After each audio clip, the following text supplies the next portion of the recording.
Hi, this video is part of a series in which I learn about programming a retro video game on the Commodore 64 in assembly. The code I'm using is from the game Supernatural, written by Georg Rottensteiner. You may also know the game as Guns and Ghosts. This is not a tutorial, just me learning game programming. Enjoy the video. Part 14. Today is about objects again. Last time we added pickup items. They vary between two now, but you can add others. But there were two problems. One was they actually they overwrite what's on the screen, so you fall through when they overwrite a platform. And you couldn't pick them up. You can just pass through them and nothing would happen. In this version of the code, we actually pick them up. Of course, there's no effect, but we've created a hook in to make an effect. But what happens is that we paint the object on the screen, and when we collide with it, we make it disappear again as if we picked it up. And also we've added code, which is quite extensive, to make sure that we detect the actual platform that is underneath the item. Before I show what it looks like, I'm going to talk about this, and there's a reason for that. I've made a little memory map, just a text-based thing to show us, to remind us what the memory map looks like. In essence, currently we have about 42K for our code. The characters and the sprite shapes are all under a ROM somewhere where the VIC can see them, but we can't. From the code, doesn't matter, but the memory that you have left for the code is about 42K at the moment.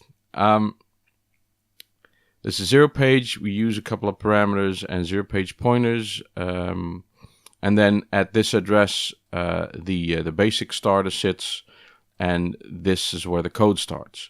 Now we have all the way to C400, where the screen color backup memory map now sits. Yes, you've heard it right. We are making a backup of the complete character screen and the character memory to fix this this overriding item code. Now, we've gone to some trouble to store levels or screens, very efficiently. We don't only use a small amount of bytes, but then we make a backup of the whole thing. So it costs us 2K of memory to do that. I'm sure there is a better way of doing that, but this does allow us, because you'll see in a minute that for the hit detection with the background, to determine whether or not we're on a platform, we now look at the backup screen. I wonder if there is not a more efficient way of doing that. But currently, we've just given away 2K of memory to that. Normally, we would start our code at CC00, which would give us 2K extra. So we'd end up at 44K of code memory. Sprite data, screen color memory, and the character set is all from this location. So the memory we have is from this to this. This bit is our code actually. So 42K memory map. This is part of the Git code now. So as a reference. Also, what I've done, I figured out how to use the debugging mode of this of the IDE, which is great. Debugging works only if you use Vice. 2.4 is preferred. You have to set it up. There's a couple of I guess I can show how that works. You go to the preferences, you click on tools here, and WinVice is registered as a tool here, which is of type emulator, and you have to add these debug related command line options. And which is the thing that I didn't know, you have to create a solution inside the IDE, because the breakpoints are probably saved inside the solution file or the project file. So now I have, and I'll show you, I have a little blurb here that doesn't really add anything, just groups the stuff together, but it gives us a file to store the breakpoints in. Now, debugging is essential to programming in general, but programming in assembly even more so, because it's so difficult to keep track of what everything is. I'll try and show you what it does and how it works. I'll just go to the game loop. Oh, there is a breakpoint here already.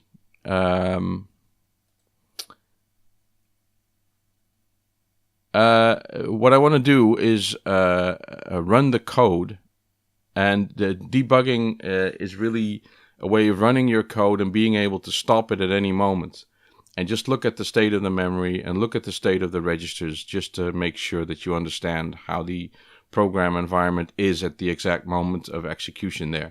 And then you can step through your code command by command, just to see what really goes on, instead of what you think goes on. The way it works is that you set a breakpoint, and you let the program run in debug mode. So I'll press debug. It runs and then it stops. Right? You just saw Vice flash by, which is this, and we are at dead control now. So what we can do is we can step through the code. We can step into this jump, poof, and we'll be here. And on the right side here, it's probably too small for you to see, but I can see the values of all my registers in hex and in decimal. I can see my program counter, my stack pointer, my status byte. I can also look at the memory. This is the actual memory that...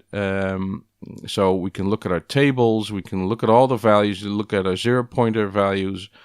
I can add extra breakpoints here. I can add them by address.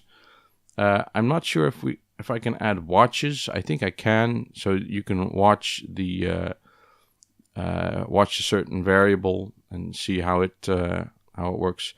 And you can go through it line by line. See, and you go into object control, and and this is perfect. This is just perfect, especially when you're doing your own coding. It's perfect to figure out what is going wrong, and why things are behaving differently. So this is a very, very powerful tool, and it works. It's very well built, but you have to have a solution. You have to have a project file to do it in this IDE. At least. I can stop debugging. I can also run to a certain line in the code. I can just click on this line, right-click it, and say run to cursor, and the code will run and then break at this point. It's a very nice addition to the toolkit. Now, let's get into the code. What's changed this time? Not too much. We're going to use this again. These are all tables. These are the upper left characters of the character. These are the items, item characters upper left, and item color upper left. Upper right, lower left, lower right, all of them. Nothing much has been added, but the the backup tables that used to be here have been removed. So there's no more backup stuff. There is, but we're storing it elsewhere. The rest, nothing's changed. So I'll scroll all the way up to the start of the code, and you can see here that there's a screen backup for characters, which is 1,000 bytes, and there's a screen backup for color. Yeah, this is the solution. I'm almost confident that there will be something else. And this, I don't know. I'm always extra careful throwing away a memory, or it's not throwing away, but you know, if there's sort of a doubt in my mind that I think this can be done more efficiently without using the full 2K, but you know, maybe I'm wrong and there's just no way, and maybe I should just put my money where my mouth is and prove it then, right? But I won't do that now. Let's have a look at the things that have changed. I'm going to go to player control. I think that's the right thing, because we have to... Oh, look, check if the player has collected an item. Player control used to start with, I'm scrolling down, used to start with the fire stuff and then the jumping, remember? But now that's been preceded by checking for items. So we first check for items, then we check for shooting, and then we check for jumping. Right? So how does this work? We basically go through all of the active items. We use the active item table. Excuse me. And when we of course we only check for active items that are not of the empty type, you know, or the none type. If we find one that is active, this is funny because as we, you know, in every game loop, we check all of the items to see if the player is colliding with them. So we're going through all the items. So we get its X position, and we try to compare that to the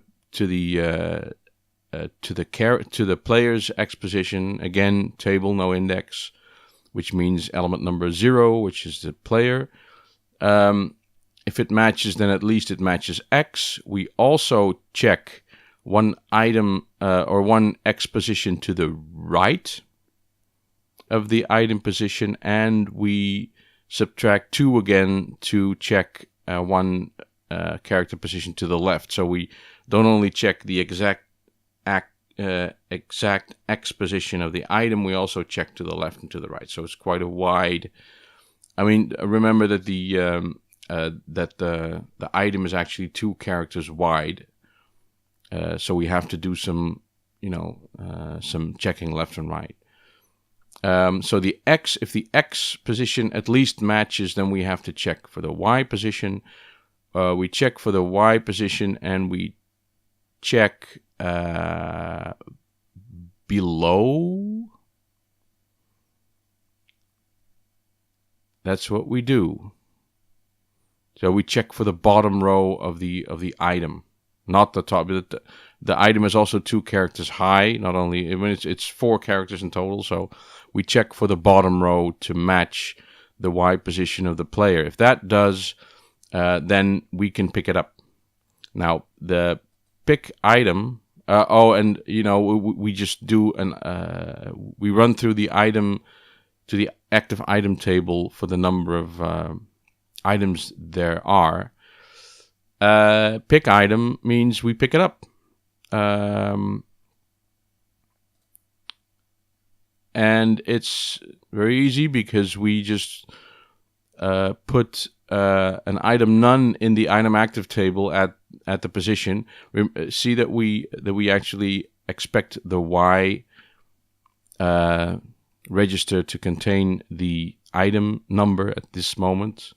This communicating with code through register values is very important. This is where many of the errors occur when you program in assembly. And then we have to remove the actual image. So we go to the declaration of that. And here's what we do. We store the item index in a parameter, and then we get the item's Y position, and then we get the low part of the address of the first character of the line it's on, and we store that in 4 of the pointers. Why 4 of them? Well, the high part of the address that we're getting tells us what it is. So we get a pointer to the character memory, to the color memory, to the screen backup, and to the color backup. Then we get the item's X position, and then we load the backup color, and we store it in color. And we load the backup character, and we store it in character memory. So, and we do that for all 4 positions. So we increase Y so that we go to the right one. Then we add 39 so that we go 1 line lower, but not 40. So that's 1 to the left, so that's the lower left. And then we increase Y again to the lower right. So we basically restore the values from the backup memory to the screen memory. There, we're actually repainting the bit where the item was. We also repaint other items just in case we had overlapping items. You know, I should say that at this point in time in the code, we're only making we only have one screen, and before the game loop starts, we make a backup of the one screen that we have. So we do that once. So we have one backup of the original screen. Now, if we painted an item and we painted an item over that, this code would restore the screen to the original shape, thereby deleting effectively the first item that was there. So by repainting all the other items, we make sure that all the other items still exist. So we do a repaint loop, which is easy. We go through all the active items. If it's not none, then we repaint the item, which means do a put item in image. We haven't looked at that code yet, so we just do the here's an example. Put item image. We could just call that, but we have to know that the X register is overwritten by this function. We don't see that just by looking at the name, and we have to know that. Luckily, if we hold our mouse over it, we can see in the little pop-up that X is the item index, but it doesn't really say that X is garbled afterwards. So what we do is we transfer X to A, we push A onto the stack, then we jump to this routine, and when we get back, all that we do is we pull the value off again and put it back into X, thereby saving our X value. But we have to, if we didn't do this, then our code wouldn't work. That's just an aside. We repaint, we put the item, and we do all of them, and at the end we restore the Y register and jump out of this this routine. Put item image. Here we go. Of course, here's what we do. We get the item's X position. We load again. You know, it's basically all the same all the time. We get the low part of the address of the first character of that line. We store that in 0 page pointer 1 and 2, and then the high bit, the high part is stored in 0 page pointer 1, which is the character memory, and then this is the screen color memory. So we have 2 pointers. We do want 2. We get the Y position. Okay, we get the Y position. Y position. That is... Right. And then we get the...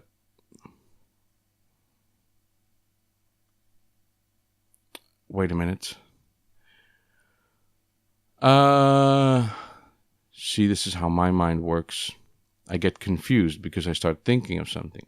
I get the Y position, right?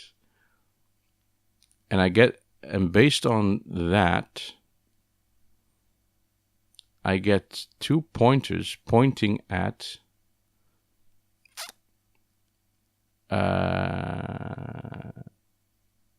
we get from that the low part of the address. It doesn't really point to the character yet per se, does it?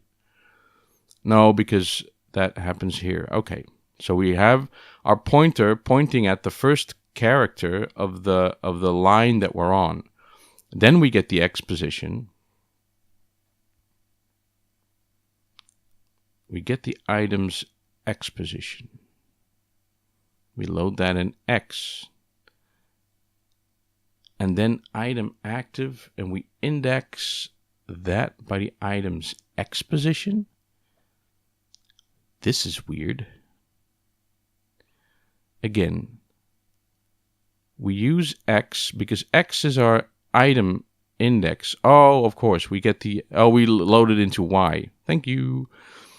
We get the active item. We get the item type, and then we dip into the character upper left table indexed by the item type, indexed by not the item type, but by the item index, by the item number. And then we store it on the screen. This is where we add the Y position to the 0 page pointer.